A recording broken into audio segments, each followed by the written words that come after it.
Important സ്റ്റോക്കാണ് Lodha developers അഥവാ Macrotech developers എന്നുള്ളത്. അവരുടെ Q4 റിസൾട്ട്സ് ഈയിടെയായി പുറത്തു വന്നിരിക്കുന്നതാണ്. സോ സ്റ്റാൻഡ് അലോൺ നോക്കുകയാണെങ്കിൽ Q4 ഫൈനാൻഷ്യൽ ഇയർ 26-ൽ stand alone net profit almost 7.11% year on year ഒരു ഇൻക്രീസ് ഉണ്ടായിട്ടുണ്ട്. 794 കോടി രൂപ എന്നതാണ് നെറ്റ് പ്രോഫിറ്റ് ഇൻക്രീസ് ആയിട്ട് വരുന്നത്. ഇനിയിപ്പോൾ financial year 26 completely stand alone ഒരു ഫുൾ ഫൈനാൻഷ്യൽ ഇയർ നോക്കുകയാണെങ്കിൽ നെറ്റ് പ്രോഫിറ്റിലൊരു 20.75% ഇയർ ഓൺ ഇയർ ഇൻക്രീസും, കൺസോൾഡേറ്റ് നോക്കുകയാണെങ്കിൽ ഓൾമോസ്റ്റ് 24% ഒരു ഇയർ ഓൺ ഇയർ ഇൻക്രീസും ലോധ ഡെവലപ്പേഴ്സിൽ ഉണ്ടായിട്ടുണ്ട്. എന്താണ് ഇതിലെ മേജർ ആയിട്ടുള്ളൊരു ട്രെൻഡ്, അല്ലെങ്കിൽ എന്താണ് ഇതിൽ മേജർ ആയിട്ടൊരു ഫാക്ടർ വന്നത്?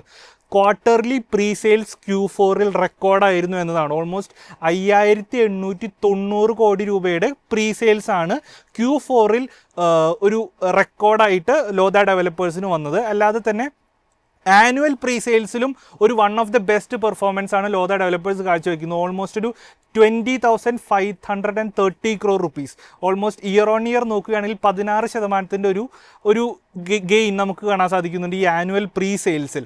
സോ അവിടെ ഒരു ഇമ്പോർട്ടൻ്റ് ആയിട്ട് വരുന്നത് പ്രീമിയം ലക്ഷറി ഹൗസിംഗ്, സ്പെസിഫിക്കലി പറയുകയാണെങ്കിൽ മുംബൈ, പുനെ, ബാംഗ്ലൂർ മാർക്കറ്റുകളിൽ പ്രീമിയം ലക്ഷറി ഹൗസിങ്ങിനുള്ള ഒരു സ്ട്രോങ് ഡിമാൻഡ് ലോധ ഡെവലപ്പേഴ്സ് പോലെയുള്ള മറ്റ് റിയൽ എസ്റ്റേറ്റ് സ്റ്റോക്സിനും മറ്റ് റിയൽ എസ്റ്റേറ്റ് കമ്പനികൾക്കും ഇപ്പോൾ വലുതായിട്ടൊരു പുഷ് നൽകുന്നുണ്ട്. സഫാൻ, നമ്മൾ ലോധ ഡെവലപ്പേഴ്സിന്റെ കേസ് നോക്കുകയാണെങ്കിൽ തോമസ് നമുക്ക് കാണാൻ സാധിക്കുന്നത് അത്ര സ്ട്രോങ് ചാർട്ട് ഒന്നുമല്ല.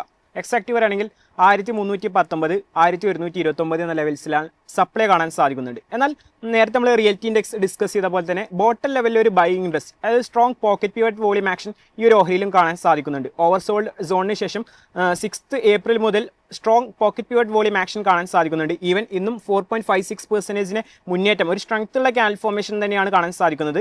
കറണ്ട് അപ്പ് വോളിയം ലാസ്റ്റ് 10 ഡേയ്സിൽ തന്നെ ഡൗൺ വോളിയത്തേക്കാൾ കൂടുതലാണ്. ഇന്നൊരു സ്ട്രോങ് ക്ലോസിംഗ് ലഭിക്കുകയാണെങ്കിൽ ട്രെൻഡ് റിവേഴ്സൽ പാറ്റേൺ, എക്സാക്റ്റ് പറയുകയാണെങ്കിൽ മോർണിംഗ് സ്റ്റാർ പാറ്റേൺ ഫോം ചെയ്യാനുള്ള ഒരു പോസിബിലിറ്റി ഉണ്ട്. അങ്ങനെയാണെങ്കിൽ 888 എന്ന നിയർ ടേം ഹാർഡിലും മറികടന്ന് മേ ബി ഒരു ഷോർട്ട് ടേം റാലി ട്രിഗർ ചെയ്യാനുള്ള ഒരു സെനാരിയാണ് കറന്റ് ചാർട്ട് ഇൻഡിക്കേറ്റ് ചെയ്യുന്നത്. കാരണം റിലേറ്റീവ് സ്ട്രെങ്ത്തിലെല്ലാം ഒരു സ്ട്രെങ്ത് അല്ലെങ്കിൽ ഒരു ഇംപ്രൂവ്മെന്റ് തന്നെയാണ് ഈ മണിക്കൂറിൽ നമുക്ക് കാണാൻ സാധിക്കുന്നത്.